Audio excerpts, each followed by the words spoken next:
Hi, welcome back to the shed. This is the Roland S-1. It's not my usual kind of video. I know I normally do game related stuff, but you know I like my music and I do have quite a collection of gadgets like this. Anyway, I picked up this. It's a tiny little tweak synth and it's awesome. So I thought I'd do a quick video, quick demo, and then see if this is the kind of thing people might want to see me do. Okay, so this is the Roland S-1 tweak synth. As I said, it's different to the kind of video I normally do, but I do like getting toys like this, and I think they might make for quite fun videos and a bit of a change from my usual mods. So I'll do a little demo of this and you can see what you think. So the whole thing with this is it's called the tweak synth because you can tweak and change the sounds that come out of it, like just to the nth degree. There is so much that you can do in terms of changing the oscillator, the filter, the envelope. There's a lot, and I've been playing with it quite a bit since I picked it up last week, but it's like there's still a lot for me to learn as I go. So I'm just going to go through a quick demo of the main tunes that it's got built in there, just to show you what you can get out of it, and then also give you a play of some of the stuff I've programmed into it so far. It's quite easy to use. The manual has got loads of information in it that guides you, but I'll shut up and just start actually playing. So it's on pattern 101 and we'll just have a little bit of a listen, and while stuff's playing I'll have a bit of a twiddle.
So there you go, you get an idea of just how awesome the sounds are that are built into it with those tunes, and just how quickly you can change them into something just completely different. It's amazing.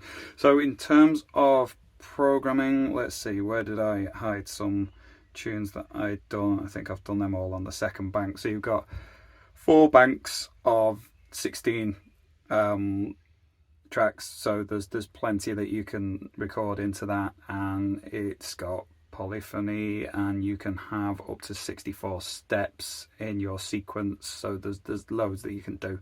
So let's see what I've actually got in here.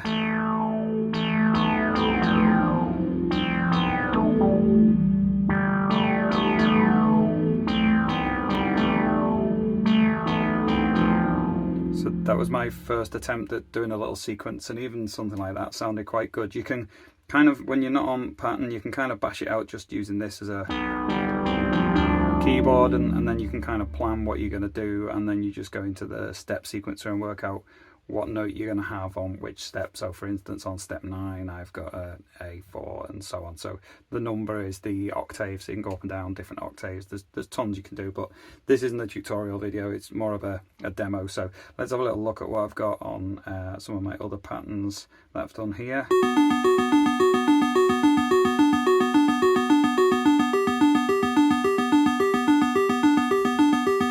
That's kind of a little thunderstruck type riff that I did, and then you can sort of, once you've got a riff or a loop or a tune that you're happy with, you can make copies of it in other banks, so you can start tweaking, because you can actually save where all your settings are on all these different dials. So if you've got like a really good sound, it memorizes that as well as the tune. So if we've got like that one,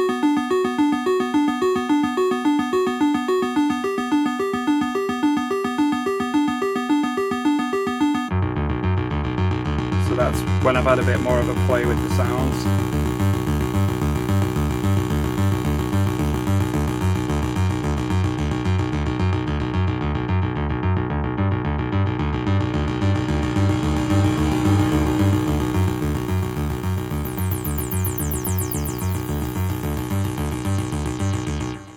And then I made a few different versions, so let's tell you what, let's show you something else. This is the Roland T-8, so this is like a drum machine and bass little box, so you can actually synchronize these together. You can get them connected via just the sync, and you can sort of synchronize the beat, or you can just connect up via the MIDI connector on the back, and it means that, you know, you press play on one and the other one automatically starts playing. So let's get them hooked up correctly. So all I need to do is get the mix out on this one and the mix in on this, and automatically they'll both play through this speaker. And then in terms of the MIDI sync, I tell you what, I'll be better off with that in the MIDI sync because it'll get less in the way of my speaker. So this has got the MIDI out, and I'll put that one on MIDI in, and then on my sound, that one goes on the in. Get that cable out of the way. And that one goes on the mix out there, and we'll switch that one on, and I'll try and remember, I think it was like pattern 408 on this one. So if we go pattern there, we've got pattern 408, let's see, what was that one?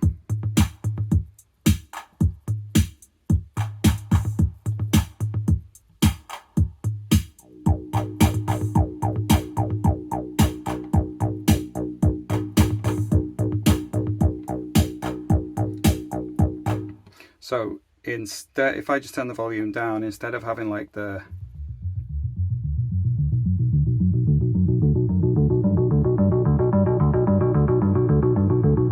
I've got this playing along with it.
And then you press stop on one, the other one stops at the same time. And the other cool thing is you can like mute different channels at a time on this one. So if I just go shift and mute everything, then what I can do is I can like gradually build stuff in on this one as that plays. So if I just kind of go like that.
I could keep going for hours. I think this thing is awesome. As I said before, I've got a lot to learn yet, but that's just a little bit of a snippet of what I've managed to achieve with half an hour here and there over the course of a week, and it's just great fun. So yeah, hope you liked it. If there's anything more like this that you think might be worth me putting on my channel, do let me know. And if you don't want me to put stuff like this on my channel, don't worry, I won't be offended. I'll be sitting and playing on these anyway. So see you later. Cheers. So that's a quick overview. I've not done a massive amount yet in terms of actually creating my own sounds and my own tunes, but I wanted to just show you what it was like and the sort of sounds it could make, and also ask the question, like, I do have quite a lot of gadgets like this, and as well as doing the mods on the game stuff, I like to play around with music tech and gadgets and things like that. So let me know in the comments, and I won't be offended if it's not the kind of thing you want to see. I'm genuinely curious. Is this the kind of stuff that might be interesting and might be worth adding to the other stuff on my channel? Or, you know, do you want me to stick with the mods and the games and that kind of stuff? Let me know in the comments, and I'll see you in the next video. Bye.